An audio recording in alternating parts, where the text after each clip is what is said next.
Welcome back to the leading edge of integrative mental health. I'm your host, Lisa Dale Miller. Please review and subscribe to the Groundless Ground podcast on Apple Podcasts, Spotify, Stitcher, Google Podcasts, YouTube, radio.com, TuneIn, iHeartRadio, and of course find out more at groundlessground.com. I'm ready to go. How about you? Season 4 of the Groundless Ground podcast commences with a riveting, deep, and edgy dialogue with eco-psychologist Bill Plotkin on the soul journey which forges a true adult. And that fits in beautifully with the wild ride of the last 4 weeks in America. Trump's era of narcissism, criminality, and cruelty concluded with a swan song of insurrection, one for which he will soon be impeached for the second time and hopefully stripped of all post-presidential security and financial taxpayers-supported benefits. Then, January 20 brought President Biden's inauguration, a collective trauma healing event unlike anything America has ever seen. Each day since, Joe Biden has diligently set about course-correcting American government back onto the path of service and virtue. Thank you, President Biden, for modeling the best of America to a nation sorely in need of reminding. And now, on to the episode at hand. Soul initiation is an essential and hazardous spiritual journey that most modern cultures have forgotten. Visionary clinician Bill Plotkin discusses this mythopoetic, life-altering journey, which he explicates in his new book, Journey of Soul Initiation. Bill's humility and honesty shines through as he shares about his own soul journey and the involvement of the process to guide others through this mind, heart, and life-altering journey of preparation, descent, metamorphosis, and enactment. His book weaves information about this process and features an in-depth exploration and radically new understanding of Carl Jung's Red Book. May this episode inspire and awaken all who hear it. Bill Plotkin, it really is an honor to have you on the Groundless Ground podcast. And we're going to be discussing the book I've been waiting for. It's called The Journey of the Soul, a field guide for visionaries, evolutionaries, and revolutionaries. Thank you, Lisa. Thanks for the invitation. You know, I usually start by having people kind of talk about who they are a little bit so the listeners can get to know you. And in this case, I actually think this is very important because you had your own experience that you are sort of guiding people to consider having in this book. And you had it at a very early point in your life. So I just thought you'd like to talk a little bit about yourself and a little bit about your journey. I often start by saying that I'm a spiritually oriented person, but I believe every human is born in such a fashion to be oriented towards the big questions of meaning and existence. But I'm one of maybe a minority that I didn't lose that awareness, but I didn't find the religion of my family to be helpful in any way whatsoever.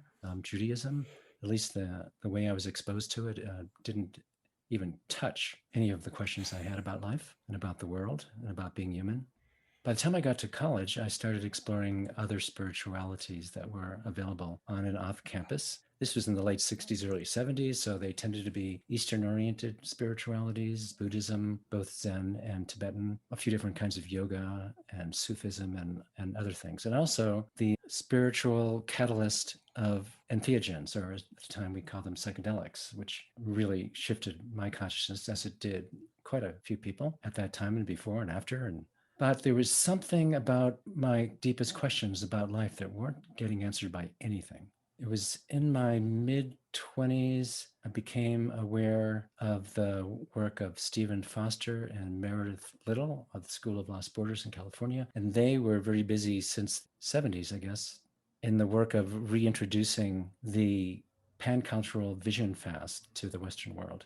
And there's something about their work that just, which I only had read about a little bit, resonated with me. So I began a correspondence with them through actual written letters. Among other things, they sent me a copy of their early handbook for their Western approach to the vision fast.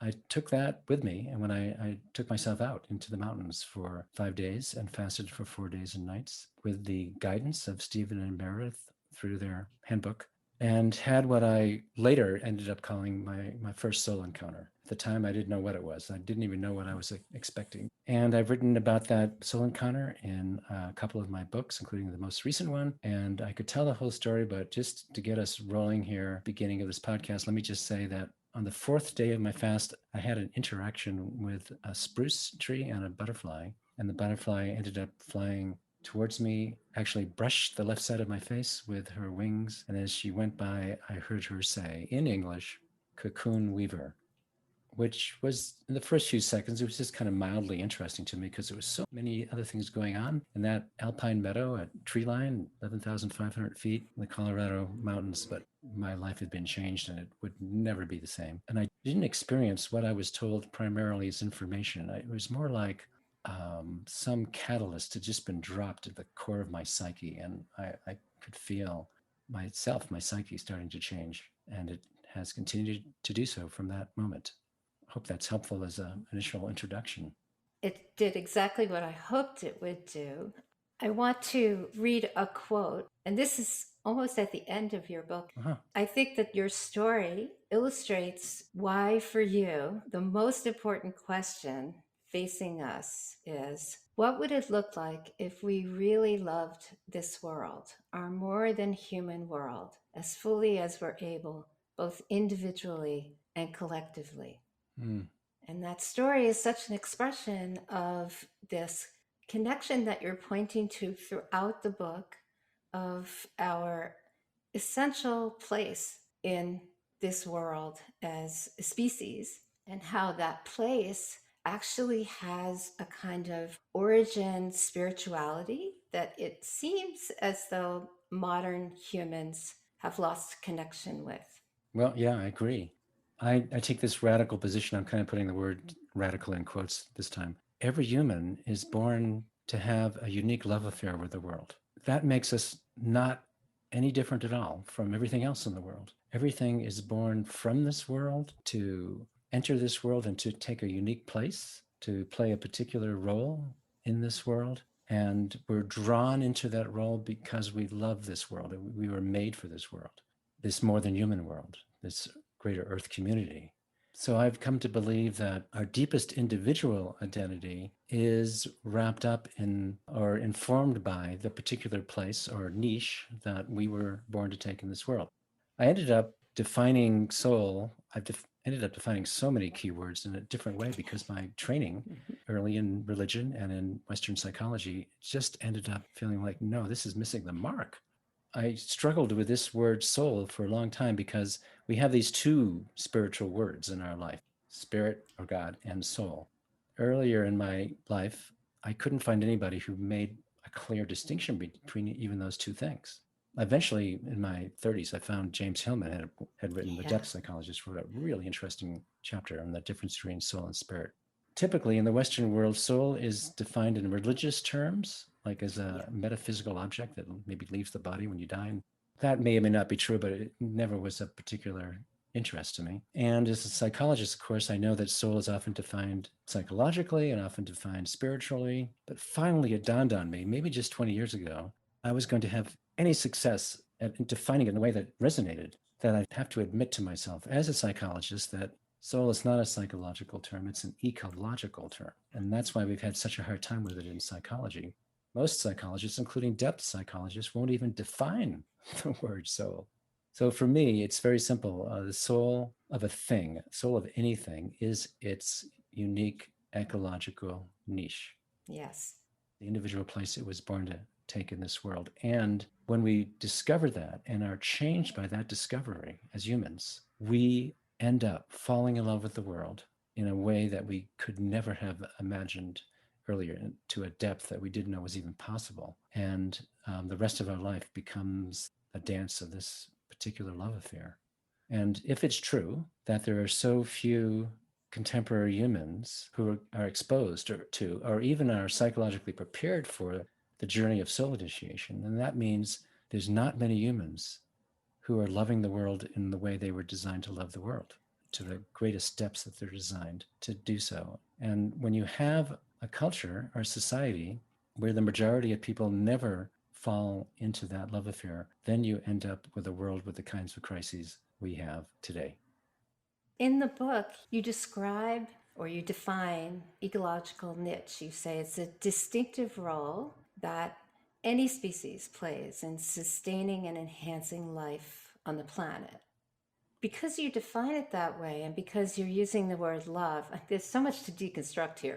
Psychology has failed, I think, primarily because the body and the embodied existence of humans has been left out completely of the Mm-hmm. discipline.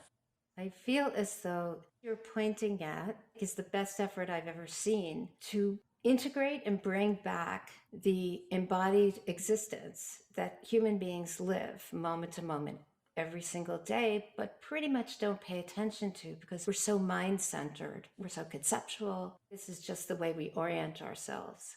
Even Yes. the distinction you make between soul, the way that it's mostly talked about, that is a concept. It's not actually an embodied reality. Right.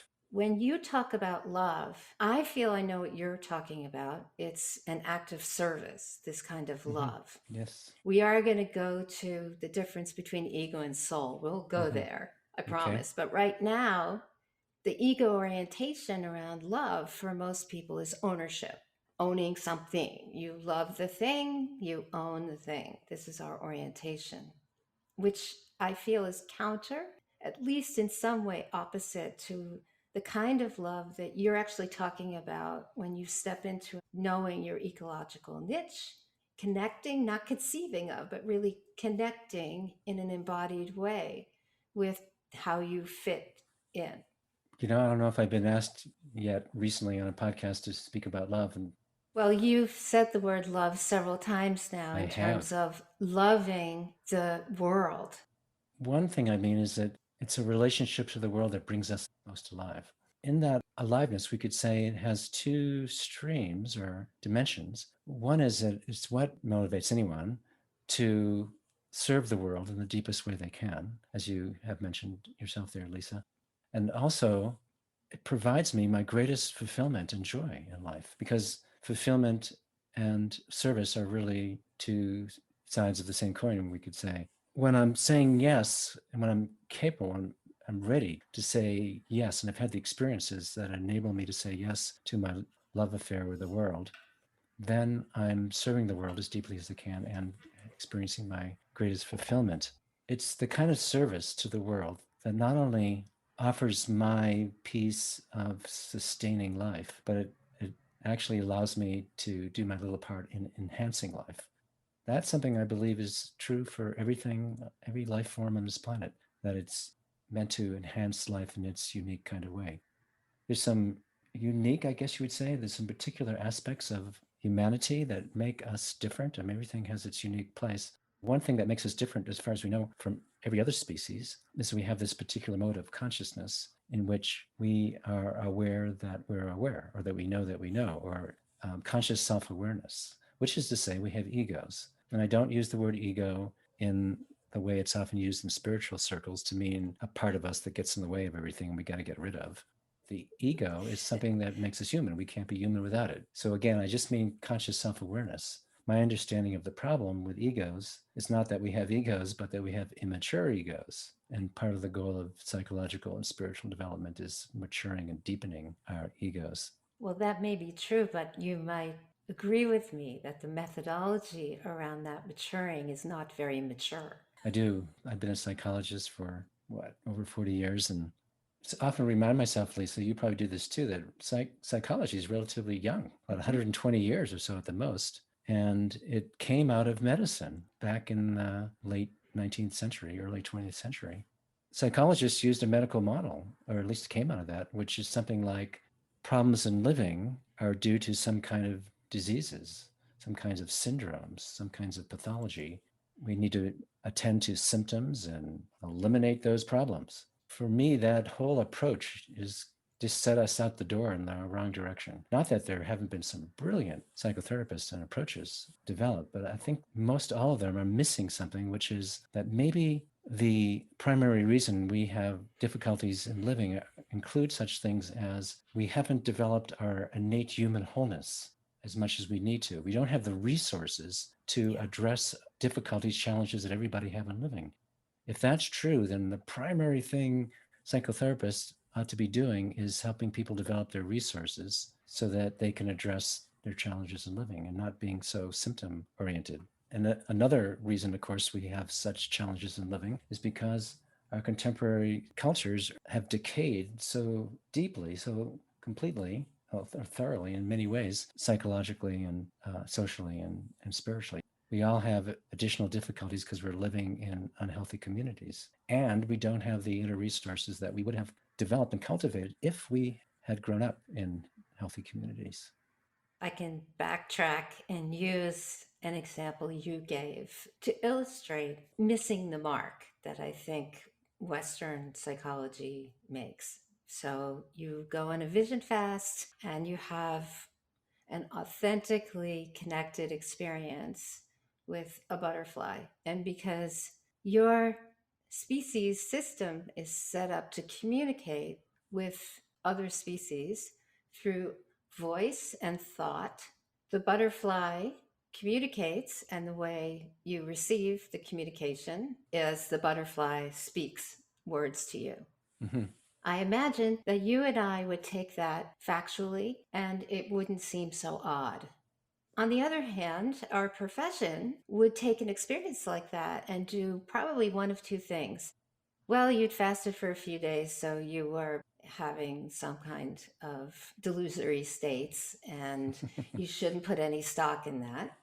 Or they would then go the symptom route and they'd say, well, the age you were at, it's possible you started to have some kind of psychotic experiences, and so on, so on, so on.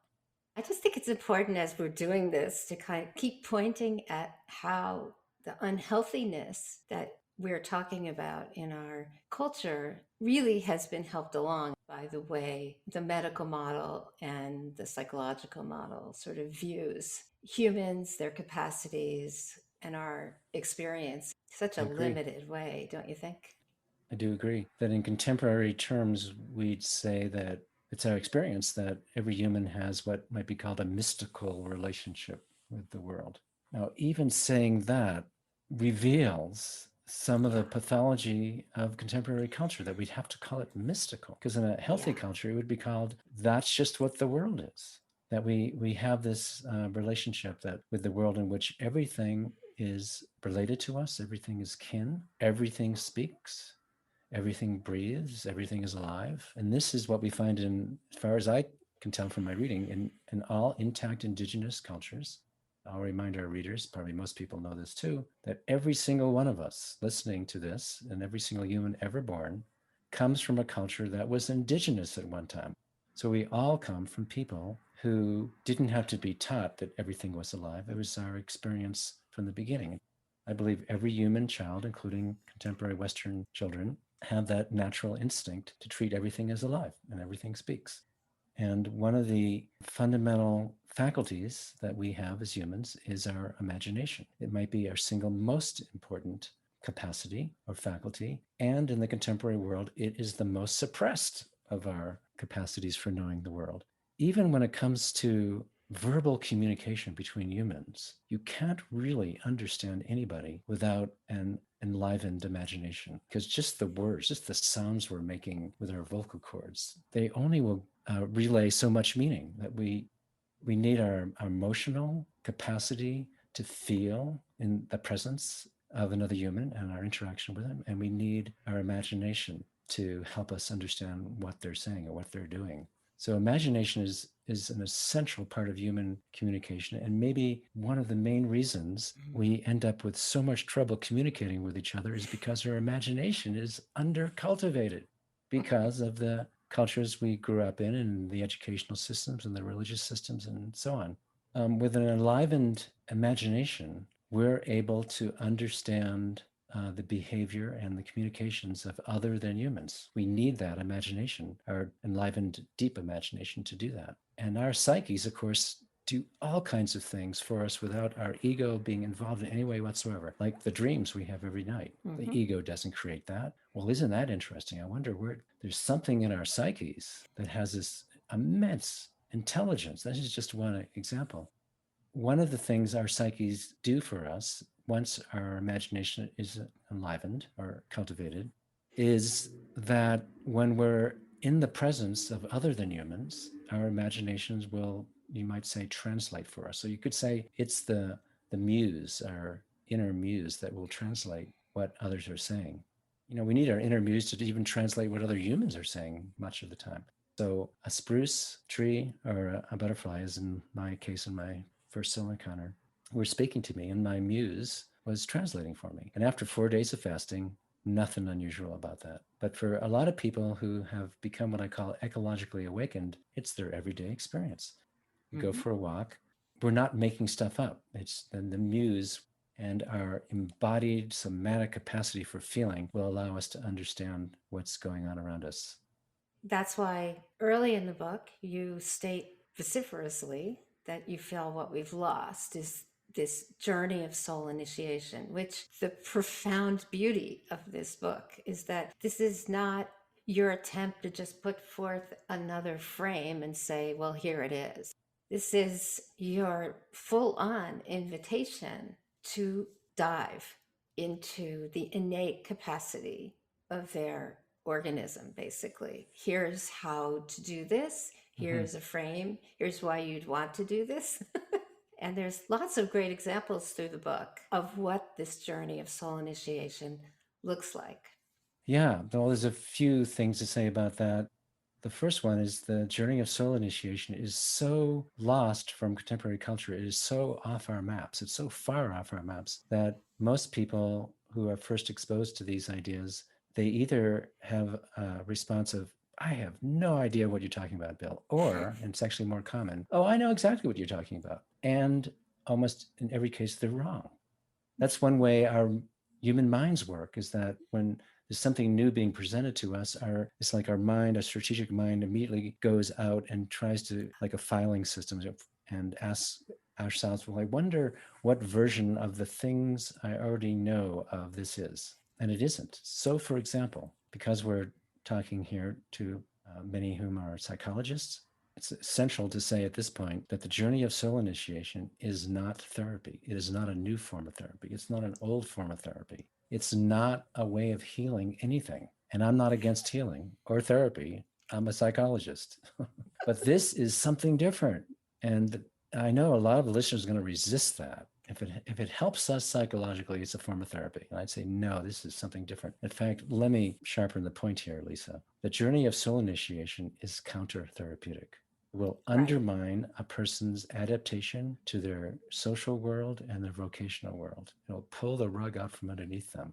Second disturbing point, that not just anybody can embark on the journey of soul initiation. Just wanting to is not enough. The conclusion I've come to is that approximately 80% of contemporary people are stuck in what I call early adolescence. And at least half of those aren't even in a healthy early adolescence. They're in an egocentric, it's all about me, almost narcissistic adolescence. Maybe, as many as half of the people alive in contemporary societies. But healthy early adolescence is a great stage to be in. I say in my book, Nature and the Human Soul, which outlines my whole stage model, that every stage is the best stage to be in. And I really believe that's true. When you're leaving any stage for the next one, it's a terrible thing that's happening. You're leaving the best stage that you ever were in. And it's going to take a while before you're enjoying the next stage. So careful what you ask for. The point I'm trying to get to now, Lisa, is that if it's true, if I'm anywhere close to correct, that 80% of people in adult bodies are actually in the psychological stage of early adolescence, then that means 80% of contemporary people are not eligible, psychospiritually eligible or ready for the journey of soul initiation. It's not something you can just sign up for. You've got to get ready for it. Part of the new book is a sketch of the many dimensions of getting prepared for that. What I'm doing in that chapter of the new book is summarizing what's in my book, Wild Mind, which is a nature-based map of the human psyche, and it's a way of mapping onto nature's template what the innate facets of human wholeness are and how to cultivate them. And a reminder there that All four facets tend to be neglected, four facets of wholeness in the contemporary world. And two of them are not just neglected, but actively suppressed. Those are the ones that have to do with somatic embodiment capacities and our emotional intelligence and our deep imagination and our muse, our guide to soul, as I call it. So that's just background to say so far that the journey of soul initiation is not what you think it is. It's not what most people think it is. It's an initiation process that I believe every healthy culture has had in the past, that the few intact nature-based cultures that still exist on this planet, they have their version of it. And every healthy culture in the future will have their version of it. And in one sense, what I'm doing in the book is there's two aspects to it, and that is it's providing a deep structure model of the journey of soul initiation as I would expect to find it in any culture, past, present, or future, if it's a healthy culture. But the second thing that's maybe even more important is that my colleagues and I have developed over the last 40 years a contemporary Western version of it. I want to emphasize this, Lisa, because one of the ways to misunderstand what we're doing is to say, oh, they're doing some Native American process, or they learned this from some indigenous people, and we haven't. That this is mostly based in Western mysticism and with some elements borrowed from cultures around the world, but we've only borrowed elements that you find almost everywhere, including our own Western traditions. I have many definitions of the journey of soul initiation, but here's one. It's a contemporary Western nature-based process for becoming a true adult or an initiated adult. Right. And what I mean by adult, that's another one of those words. I have a radically different definition of it. I don't mean what we mean in the Western world. My most shorthand definition is four words: a visionary artisan of cultural evolution. All true adults are people who are visionaries, who have a mystical relationship to this world, and are, by embodying their unique ecological niche, their soul, they are contributing their piece to the regeneration of our contemporary cultures. It's wonderful to hear you defining these terms extemporaneously. In the book, you probably took a lot of effort and time to make it really clear. So, for instance, I think rather than saying what is an adult or an elder, you use the word true in front of it. I actually think this is important for people to Mm-hmm. do the translation. And Mm-hmm. it's the true part for me that gives the definition, as according to you, someone who knows why they were born. Mm-hmm. How many people, they just go through life with a sense of meaninglessness. They don't really have a sense of why they're here, what they're supposed to do. And someone who knows that they are a unique participant in the web of life. And Mm-hmm. I actually think a lot of us, because of the narcissism that you point to, that uniqueness, I don't think it's a narcissistic uniqueness that you're pointing at. I feel, again, it's knowing how you could be of service, how you fit in, how you can contribute, how you can connect and get guidance from the world, from your embodiment in the world about how you can connect. And then someone who takes all of that knowledge and manifests it creatively in what they do in life. And this is a part of the book that I thought was very interesting, where you make this distinction between what the culture tells us we're supposed to do and is valuable to do, and what the journey of soul initiation and descent, as you call it, will inform us about what we're really here to be doing, what really is a contribution. In the contemporary world, we put such an emphasis on our thinking abilities, or we might say our strategic minds. We believe we are supposed to figure out what we're supposed to do in life. On a soul level, it's never figured out. It's discovered. Mm. It's not invented. It's discovered. It's something we were born to do, or you could say it's the person we were born as, and we need to go through an initiatory process, with or without outer guides, to not only discover who we were born to be, but have our consciousness shapeshifted so that we're actually able to do that. This is probably would be a good point to say that when we have an encounter with soul during what I call a descent to soul, which is part of the journey of soul initiation. When we have a soul encounter, we don't get some kind of literal description of an ecological niche. That's not the way it works. In fact, it's basically impossible to describe the ecological niche of any species. What a niche is the full set of relationships that that species or that individual has with everything else, especially in its ecosystem. That's such a web. It's not really possible just to describe definitively in ecological terms. The way it works for us humans is, I believe, is that when we have a glimpse of our unique ecological niche, we're actually having an experience of a metaphor. It's an image or a poetic phrase or a pattern that holds this sense of what my unique place is. I already gave an example for me. I've had several soul encounters, but my first one was this idea of weaving cocoons, that is my place. That's my niche in the world, to weave cocoons of transformation or to help others weave cocoons of transformation for themselves. In particular, transformation from adolescence to true adulthood. Notice that that butterfly didn't say as it went by, hey, Bill, you're going to be a psychologist, or you're going to be a vision fast guide, or you're going to write books, or you're going to be a psychotherapist. Because those are all cultural terms, social roles and vocations. And if you think about it, we can't be born with that kind of knowledge because that kind of knowledge, like psychologist or vision fast guide or soulcraft guide, even, that's in cultural terms. But cocoon weaver, that's an ecological term. So that's a mythopoetic translation. Oh, by the way, that's the phrase I wanted to bring in here. Yes. Mythopoetic identity. Something like cocoon weaver is a mythopoetic identity. And it's the way through that kind of identity that we understand our ecological.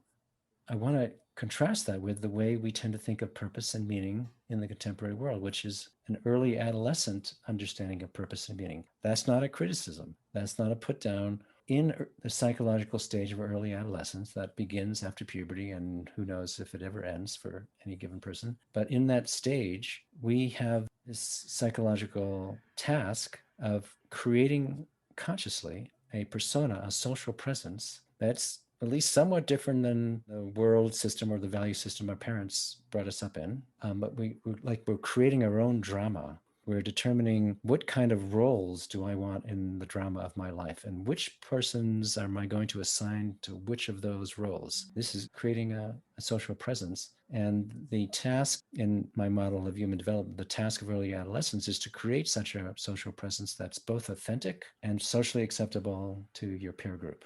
Part of that is developing a sense of purpose, of social purpose or meaning, early job or career. And so most people talk about purpose or meaning. They're talking about what is my career going to be? What are the kinds of activities or social roles that bring me meaning? Or what is my gender identity or my form of sexuality that brings me meaning? Or what's my religious faith that I resonate with? These are all essential kinds of questions for early adolescence. And that's what a person in that stage means by purpose and meaning. But one of the things that happens when we move to the next stage, which the fourth stage in my model of 8 stages, the fourth stage I call the cocoon, not surprisingly, and the third stage of early adolescence that I call the oasis, the healthy version is oasis. But when we move to the cocoon, not only does our old purpose and meaning and identity fall away, but that whole template, that whole framework for what counts as identity and meaning and purpose falls away. When we move into the cocoon, go through the passage that I call confirmation, we know we'll never be able to identify ourselves in any satisfying way in terms of a job, a career, a religious orientation, or a social role. Very different. Yeah, it's very different because I think we'll both agree that our profession sees that task as part of being mentally healthy human being. So here you are saying, well, that's obviously an important because we have to contribute to our culture. And you're also saying there's a point at which there's some questioning about the validity in terms of how rich really is that? Is this all I am? Which I think is where psychology starts to fail people. When you start to move into what you call this cocoon. Yeah, the cocoon is what I think I've said it corresponds in my model to late adolescence. And as we make that passage, again, I call it confirmation from the oasis to the cocoon, that's early to late adolescence, as I say, we lose our faith that we'll ever deeply identify ourselves in social or vocational terms. And that's a psycho-spiritual crisis. In a healthy culture, the elders are right there, or Yeah. the adult initiators are right there. And they take you aside and they say, here's what's going on for you. Whereas in our culture, if you start getting really confused and disoriented and wanting to spend a lot of time alone with poetry in your journal, out wandering on trails, and people start worrying about you, and they let you know they're worrying about you, and you start worrying about yourself because no one ever explained to you what is going on, and someone suggests you go see a psychotherapist, and if that psychotherapist is not an initiated adult, they won't know what's going on for you either, and with the best of intentions and really well-honed tools, they'll end up probably supporting you to abort the journey of soul Yeah. initiation. Yeah, I'm sorry. My heart just sank, even just hearing you say that. Yeah, it's disturbing. We've lost that. But and some people might think this is a crazy idea, or I'm wanting to go backwards in time and human evolution when I say things like all intact nature-based indigenous traditions have had initiation processes, and there's not just one initiation in life. In our contemporary world, when we think of initiation, we think of the model of puberty rites, which is an initiation, absolutely, from childhood into adolescence. It's not childhood into adulthood. We've got these two stages of adolescence in between. But that's not the first initiation in life. Birth, for sure, is an initiation. And there are healthy cultures have initiation rites for the whole family at the time of birth. And then there's something that all psychologists, of course, know that happens approximately at the end of our fourth year or into our third year of life, that we become conscious of ourselves. The man who wrote the book Rites of Passage in French, Arnold van Gennep, he called that passage naming. And we hardly even recognize it in the contemporary world. That's a major initiation from basically not having an ego that's online to having one that's, and we're aware of ourselves. And then puberty is the next initiation. And then moving into late adolescence, confirmation is yet another one. But the cocoon stage, late adolescence in my model, the entire stage is an initiatory process. One difference, one of the other ways to say the difference between humans and the other species, as far as we know, the other species get to adulthood, it's all biologically guided, As far as we know. as Yeah. far as we know. Yeah, maybe we'd say this, that it's something like 90+% of species aren't even raised, shall we say, with parents. The parents give birth and then they're gone. Individuals on their own. And which suggests that we're every individual of every species born not just with the capacity to be a version of its species, but with the knowledge of how to do that. Absolutely. And you could say that's in the DNA. You could Yes. say it's in the morphogenetic field of the species. You can say it however you wish, but the knowledge base is something when you're born in that organismic form, you got it. But if we look around at human traditions around the world, it seems that all healthy cultures have had an initiatory process that was necessary, or at least highly beneficial, to help an individual get to the adult stage of being human. It's not clear that other species have social slash cultural initiation processes that result in adulthood. But with us humans, if you remove those initiatory processes, the ones that get us to adulthood, then relatively few people ever make it. Some do, anyways. For example, Carl Jung did. Probably everybody who's listening to us today, they know about the Red Book and the experience he went through that he called his confrontation with the unconscious, which he also writes about, dedicates a whole chapter to in his memoir, Memories, Dreams, Reflections. And he had no guide and no map of initiation and didn't know what was going on and suspected he was having a psychotic break. Somehow managed to get through it without any map and any outer guide. But as we know, he had inner guides and he was able to access his inner guides because his window of imagination was unusually well developed for a contemporary Western man. Yeah. And through his imagination, he was able to access this sequence of guides, Elijah, Salome, Philemon, Ka, and many others actually along the way, including the serpent. He did get through it. Now, one conclusion one might make, our human psyches include, you might say, that map or those instructions, that there's something in us that knows how to go through this initiatory process. But with humans, we're much more likely to go through it successfully with elders or initiation guides who understand the terrain and can guide us. But some of us get through it without any outer guides. It's built in, and yet our guides become the culture. So the culture is distracting us and showing us all kinds of other initiatory rites, which aren't necessarily connecting to being a whole human. And I think another thing you point out, which I loved, there's a certain point in the book where you start to talk about the role of quote unquote inner protectors, which are actually not doing a very good job of anything other than distracting you from the descent journey. And I actually thought it might be interesting for you to maybe talk a little bit about how what I call grasping a trauma identity and these other things get in the way of what you've pointed to as a really difficult period of transitioning out from what's expected or what you think is expected for you. Maybe at least three things there. Okay. No, that's great. I actually jotted down a couple notes, so I might be able to stay on track here. First thing is to make another one of the distinctions that we commonly don't make in the contemporary Western world, and that has to do with rites of passage. The journey of soul initiation is not a rite of passage. Rites of passage, there's two kinds of passages, two sets of rites of passage. One passage is a change in social status, like being someone who doesn't have their first smartphone to being someone who does, or from being a high school student to a college student, or from being a religious novice to a priestess. These are changes in social role, including religious or vocational role. And you can have a rite of passage that not only supports you to go through that change, but actually makes the change happen. Somebody like Chief Justice of the Supreme Court says, put your hand on the Bible, Joe Biden. And at the end of that little ceremony, Joe Biden, who had only been the president elect, is now the president. And he really is the president. And that's a social rite of passage. And it made him president. He wouldn't have been president otherwise, unless he had been sworn in. But there's another kind of passage that's entirely different.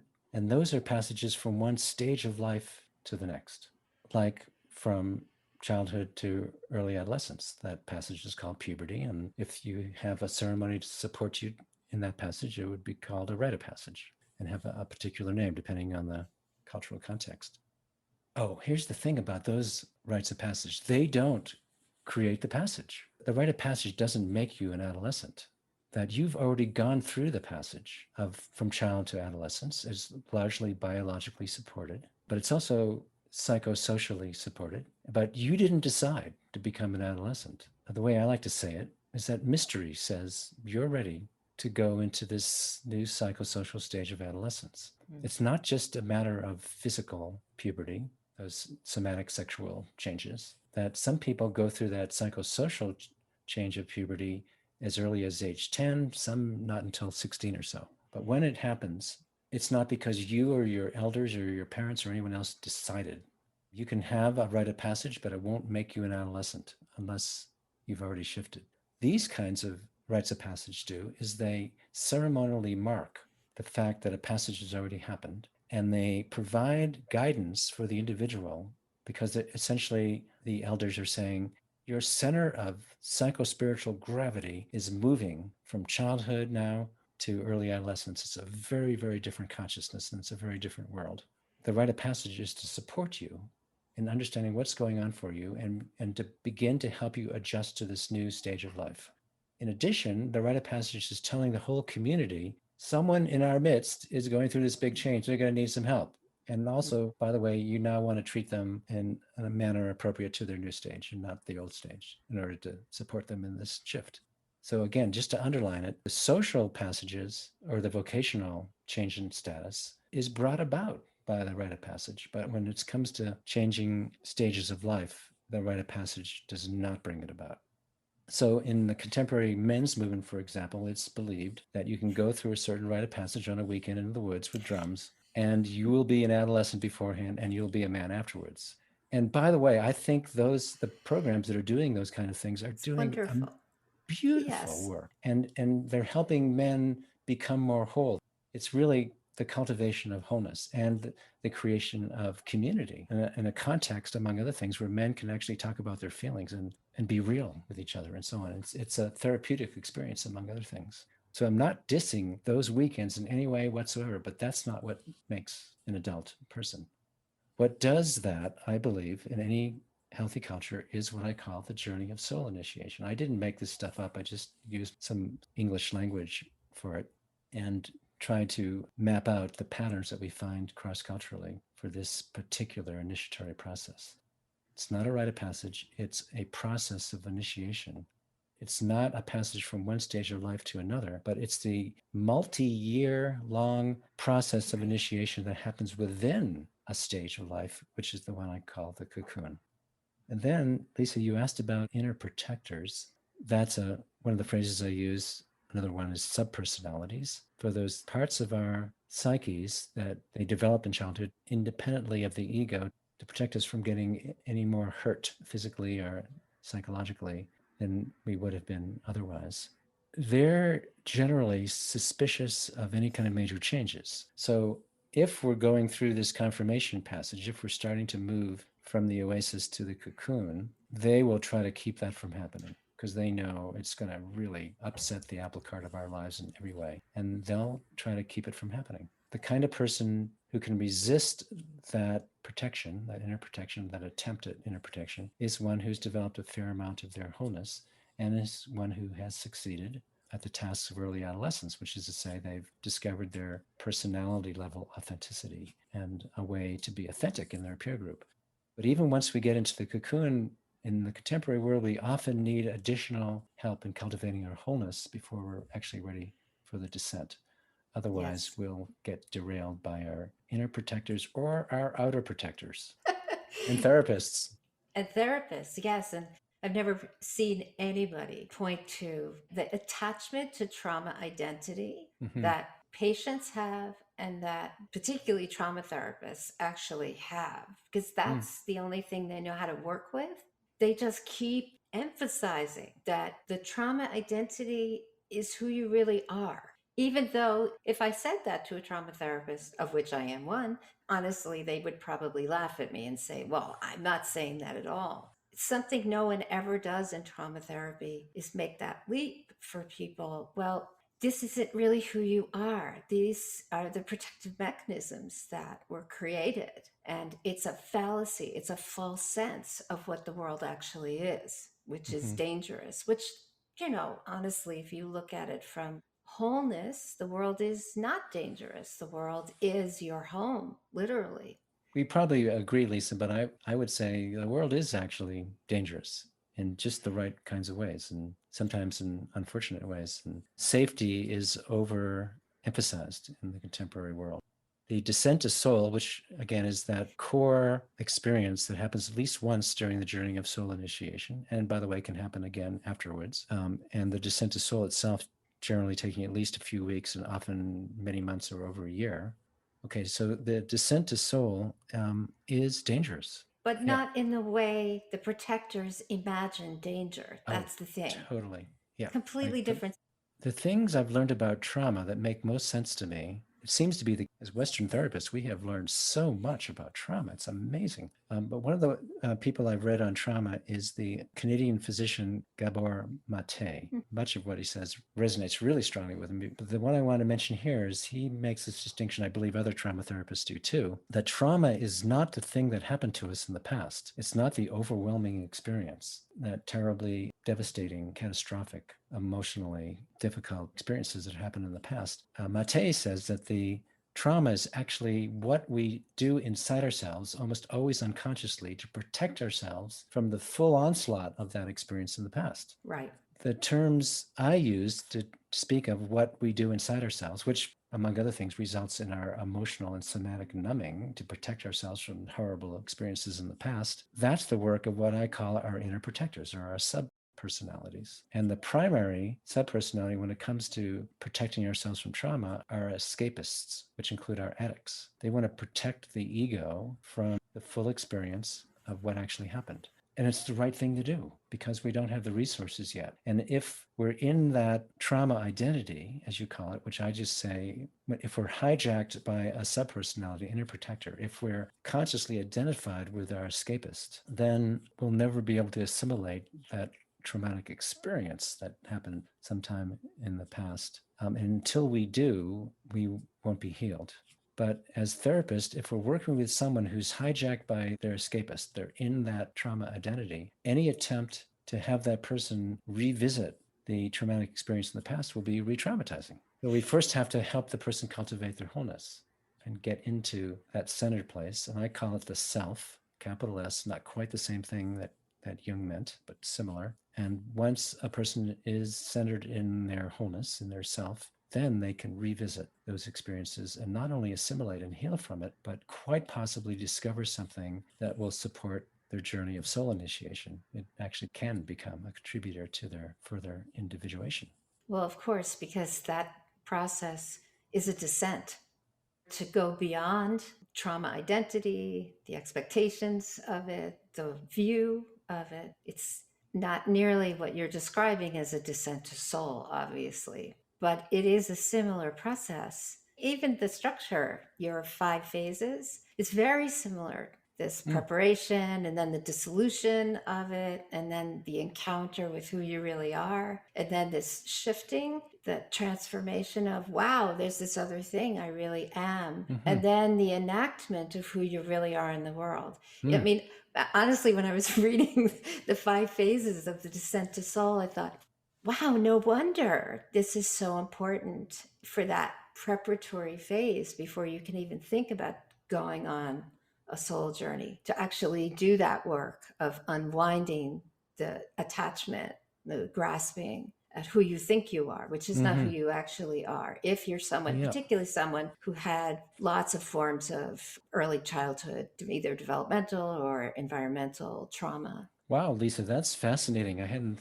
thought of that before, that applying the model of the 5 phases of what I call the descent to soul to trauma therapy. One thing I've discovered, it seems to be a pattern, as we move into later stages of life, with the way I've come to understand those stages, we're able to reach deeper layers of trauma. Some people would have thought it would work the opposite, that we got to do our trauma healing. That'll help us get to the next stage of life. And then we're not so much limited by trauma. But in fact, what I've found is that we're actually able to reach deeper layers of trauma. And that's often a necessary part of our progressing through the next stage of life. The more resourced we are, the deeper we can go, not only in our healing, but in our holing, in our capacity to serve the world. Sometimes what people do is they get to the point where they're contacting the collective trauma in Yeah. their experience, and then they really begin to feel viscerally the way modern humans have been robbed of their wholeness. And that ends up being another level of healing that happens. Although, again, I don't think it's the same process you're pointing to in Mm-hmm. Descent to Soul. So one thing I'm realizing is the implication of what we're saying is that healing is often, and holing are often dimensions of the journey of soul initiation, but the primary thing that's happening is not healing. It's access of mystical relationship with the world. So yeah, the descent to soul, as you've already just beautifully outlined, Lisa, is the experience that results in soul encounter and our capacity to embody our soul's purpose. As you say, there's 5 phases, and I've used two analogies to help people understand it. One is it's a whole canyon, like we're going down into a canyon. The preparation phase is walking like through the forest until you get to the canyon edge. And then second phase is actually falling into the canyon, or the descent, which I call dissolution. And then the third phase is being at the bottom, which is the actual encounter with soul. The fourth I call metamorphosis, which is coming back up the other side of the canyon when we're actually getting changed by the soul encounter psychologically. And then enactment, fifth phase, where we begin to embody for others who we discovered ourselves to be. But the second analogy is, of course, the caterpillar analogy. Probably obvious how that one came to me. The preparation phase is when the caterpillar is actually weaving its cocoon. If it's a moth caterpillar, and if it's a butterfly caterpillar, it has this biological brilliance of being able to turn its body into a chrysalis, which is essentially a cocoon.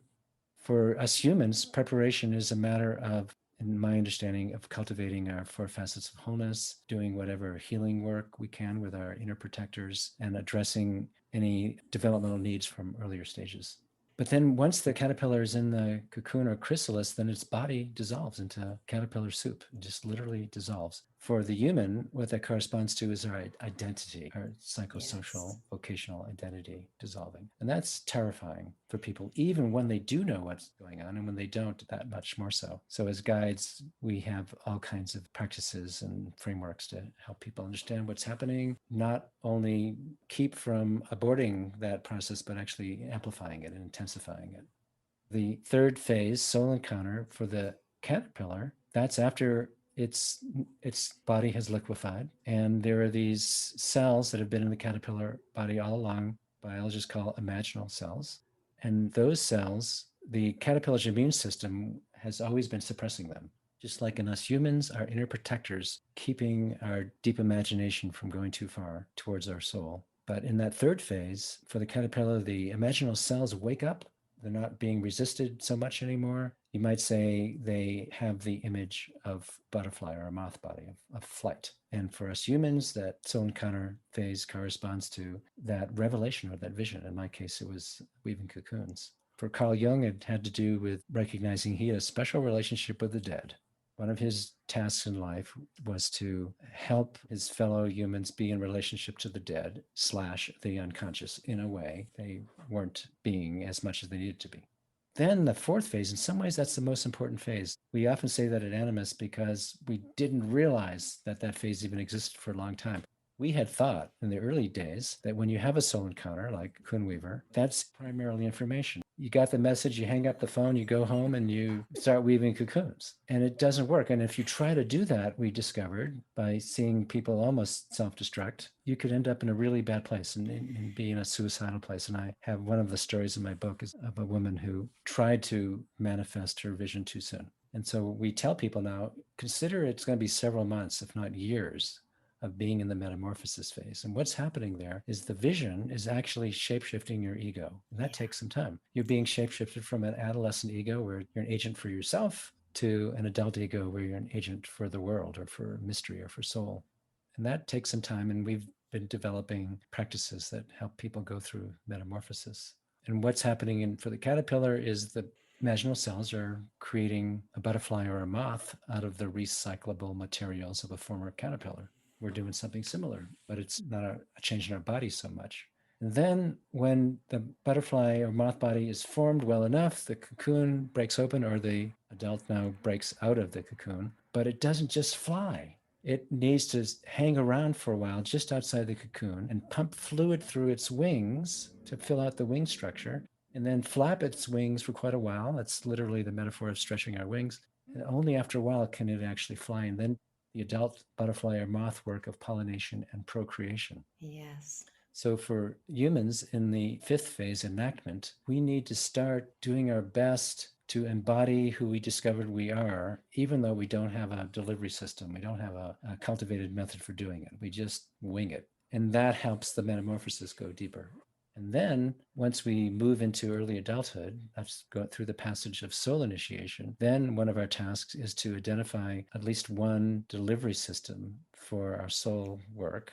We identify a delivery system and then we study with a master of that system. We study with someone who already has developed a delivery system that will work well enough for our particular soul work. It's so wonderful that the system you developed is a true adult, that it was able to see where it couldn't see itself and then appropriately step in and change the model to include something that would make the outcome actually really workable. My hat is off to you for that. But I started out using models from others, like Van Genep's model of rites of passage and Joseph Mhm. Campbell's model of the hero's journey, and used that to orient myself in guiding others. And gradually I realized it wasn't working. There was Right. some things that were wrong about it, and in applying it to this journey of soul initiation or the descent to soul. So mostly what my colleagues and I did is we offered our attention really, really carefully to people we were guiding who were going through this kind of process and asking ourselves, what are the patterns? Yeah. What are the experiences of these people showing us of how it works? You know, I'd say it's not so much we developed the model, we just took careful notes and articulated it. Yes, well, all artists will tell you everything is appropriation, Yeah. meaning it's important to appropriate from what's come before and then to have the ability to see either this isn't right or this needs to be different. That's when the creation of your own thing from things that have already existed Mm-hmm. happens. What I was pointing at was the lack of immature ego in the way you and your colleagues have gone about creating this model. It's Uh-huh. very much an enactment of everything that you're trying to teach. Yeah, and being regularly challenged and overwhelmed by the challenges. This is something that's true about soul initiation. I think everybody I know has had a similar experience. Like even the soul encounter, when we get this sense of what we are to do in the world in this ecological or mythopoetic sense, we Yes. feel it's the greatest blessing that could possibly have happened to us. And at the same time, it's a horrible burden. It's a violation. I could never be enough to bring this into the world. I am totally incapable. There's this tendency to collapse. But gradually we start learning the lesson that the ego hasn't created this, and the ego is not the primary vehicle. Mm. The ego is just there to shape a delivery system, but the real juice is coming from somewhere else. Would it be okay if I read another quote from your book? You bet. This one is about the relationship between ego and soul. And you write, the healthy, mature ego is our means for making real our soul's desires. This is why it's often said there's a love affair between the ego and soul, and that when they come together in partnership, they form a sacred marriage. Each has what the other lacks and what the other longs for and is deeply allured by. The soul holds the knowledge of our true destined place in the world, of what is truly worth doing with our lives. But the soul has no means, no head or hands to manifest that purpose. It is the healthy, mature ego that can construct things and accomplish things in the world. The soul is spellbound by the ego's capacity to manifest. The ego is moonstruck by the soul's visions and passions. The mature ego wants more than anything in life to make real the dreams the soul has been weaving since before our birth. Such a gift, this book. Thank you. It's been a blessing and a horrendous burden to write it.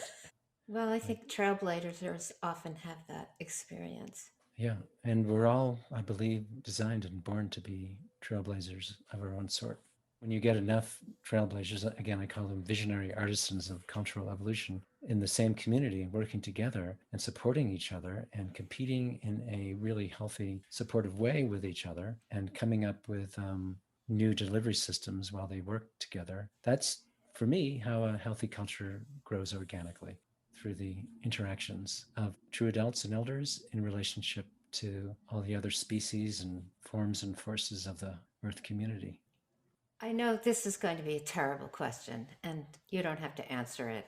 I have this sense it's possible people listening have this question coming up for them. If there was something a person wanted to do to set out on this journey, they're inspired in some way to go beyond the accepted norms or conditions of their life, what would you recommend as a first step? Well, you know, it might depend on which stage the person is in. If they're having that feeling, they're at least in a healthy early adolescence, the oasis, or they might be early on in the cocoon. Two things that would be helpful for a person in either stage. I call them unplugging from the matrix and romancing the world. Probably everybody gets the sense, whether you saw the Matrix movies or not, what unplugging from the matrix means. I mean, our contemporary, I call it conformist consumer society, which you might say does everything it can to keep us in a juvenile state of consciousness, wanting to conform and get ahead and compete and consume, as if that's what life is all about. So unplugging from the matrix means that especially if you're asking these deeper questions about meaning and purpose. That means unplug from most forms of entertainment. Obviously, advertising, most form of entertainment is advertising. Withdraw from the kind of social interactions that keep you on a surface level. Since we're psychotherapists here and talking to many psychotherapists, let's acknowledge that in what I call early adolescence, which most people would call everyday life after puberty at any age, our social connections, our social network is as important as anything for our psychological health. Absolutely essential. And during this past year of COVID, we're seeing a lot of people collapse psychologically because they're socially isolated.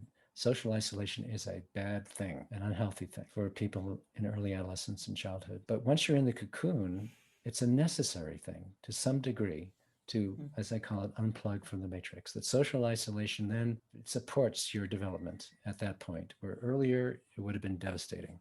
So we have all these stories of indigenous traditions around the world. When the journey of soul initiation is about to begin, the elders or the initiators come by and they take you out of the village and they bring you either into a initiatory camp for some number of months, or you're sent out alone onto the land. Social isolation, it's devastating for psychological health earlier in life.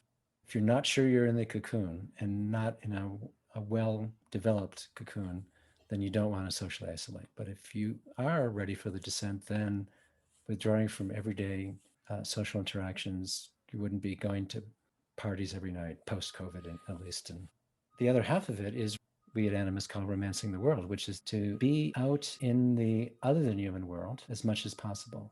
One of the practices we suggest is praising the others in the other places out loud, and maybe even memorizing poems that help you praise the world, giving yourself to the world and being this human animal who you know is doing its human version of weaving a cocoon for itself.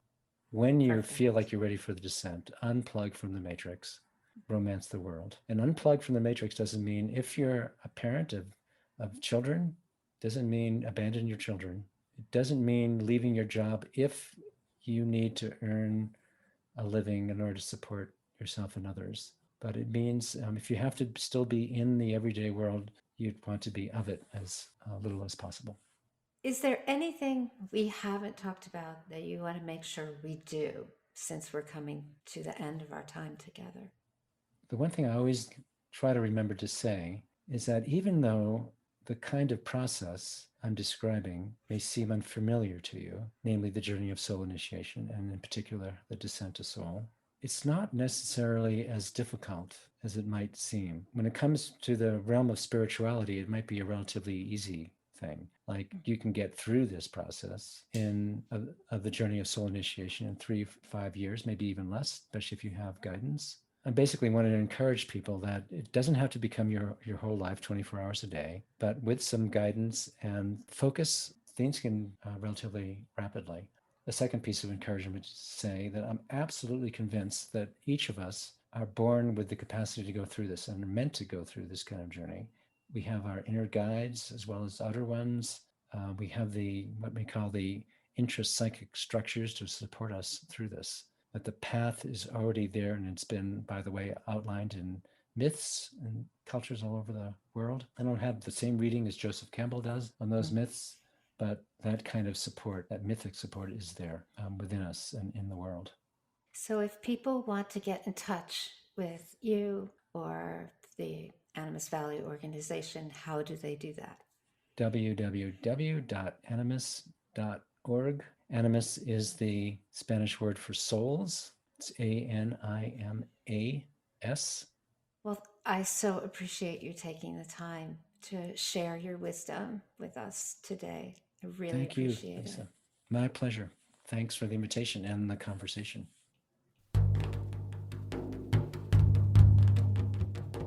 Thanks for listening to today's show. To get in touch, please visit groundlessground.com. Let's dedicate our efforts to the healing of our planet and all its inhabitants. See you next time on the Groundless Ground.